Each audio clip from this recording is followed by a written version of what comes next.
Добре сте ми дошли, драги и немили. Докато мия си ръцете, те се къпят с моите рими. Влизам тънко като игла, само да не колабираш. Майка ти ако те види, може и да я травмираш. Кво си направила като Ихимен? Лил дади да не ти направи проблем. Да не каза, че си фен, каниха ма за ерген. Казах, че ако си там психично си с голям проблем. Защото с 2 лева в джоба инвестирам в музика. Бачкам здраво за жената и за бъдеще в това, на което му викате индустрия. Аз му викам Корволент. Чалгата ще почта, ставам дивергент. Аз съм малче, не давам, всичко взимам си за мен. Който готов е да раздава, нека ме покани мен. В индустрия пълна с коври, бате, аз съм супермен. България всичко става, стига да ти липсва този член. Всяка втора е с дефект, всеки трети е другиран. Всяка пета носи пада, 6 пи и се налива. Как да се живее тука? Дай ми обяснение. Даже дякона сравнявате с футболно падение.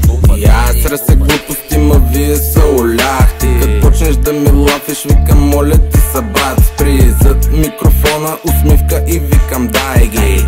Дай да ги видим тея путки майни. До кога да ги чакам, вече няма да ги бавя. Като чуя бит, откачам, знам как да го направя. Пускам няколко бързи, знам как да ги омая. Всеки вика добър си, не е нужно да гадая. Едно осъзнах и ще кажа какво е. Скоро няма се оправим и ще кажа защо е. Проблема ни като общество, от какво естество е. Ето смъртен, защо не пусна луда по тебе на ноле.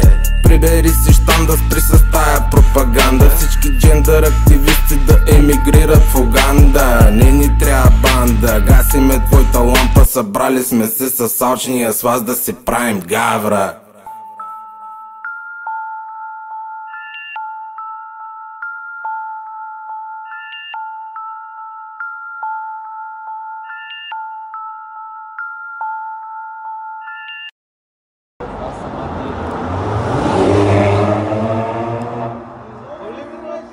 Hey,